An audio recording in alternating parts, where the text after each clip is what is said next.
Taiwan, standing as a lightning rod for diplomatic conflict with Beijing, is set to build, with the European Union lawmakers ignoring China's warnings. They vowed to forge ahead with their planned visits to Taipei.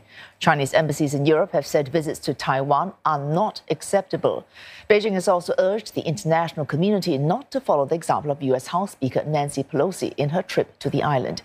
However, European parliamentarians say plans to send a trade committee to Taiwan in December remain unaffected by the political storm. A group of German lawmakers also scheduled to visit in October.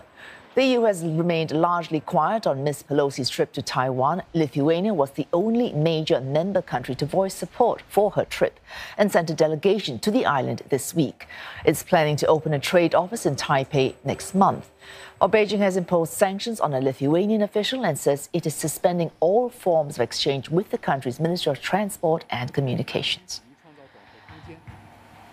And Rosie Burchett joins us live from Brussels. Rosie, what do EU lawmakers stand to gain from visiting Taiwan, particularly when surely they had many other issues on their plate?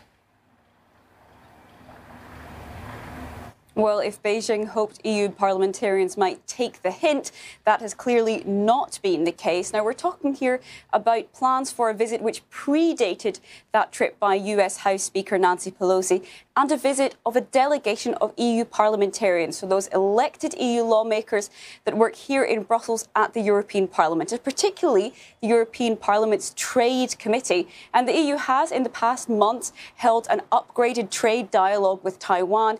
Most say that when it comes to EU-Taiwan trade and prospects for the future, what the EU is really looking for is a deeper cooperation when it comes to semiconductors. So those tiny chips that are crucial for manufacturing so many parts of technology of day-to-day lives, for example, mobile phones, but also cars. And we've seen some parts of the EU automotive industry, manufacturing industry, simply ground to a halt in past years due to semiconductor shortages.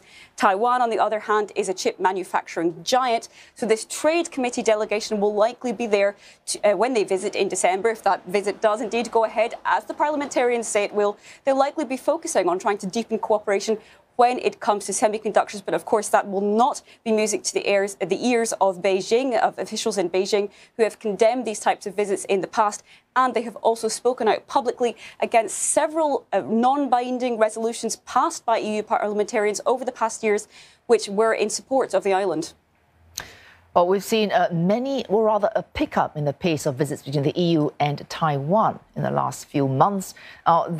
As you mentioned, earning condemnation from Beijing. So these visits, apart from the rhetoric, can we expect any more concrete fallout from such visits? Well, I've been speaking to European Union officials here in Brussels ever since US House Speaker Nancy Pelosi's visit, and of course, all the political fallout we've seen from that.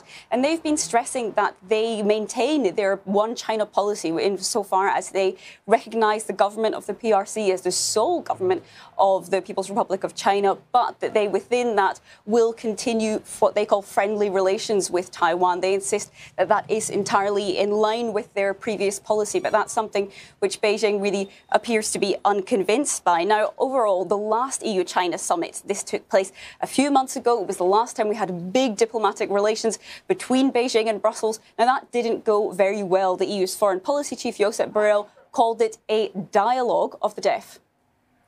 Well, thanks so much. Rosie Burchett reporting live to us there from Brussels.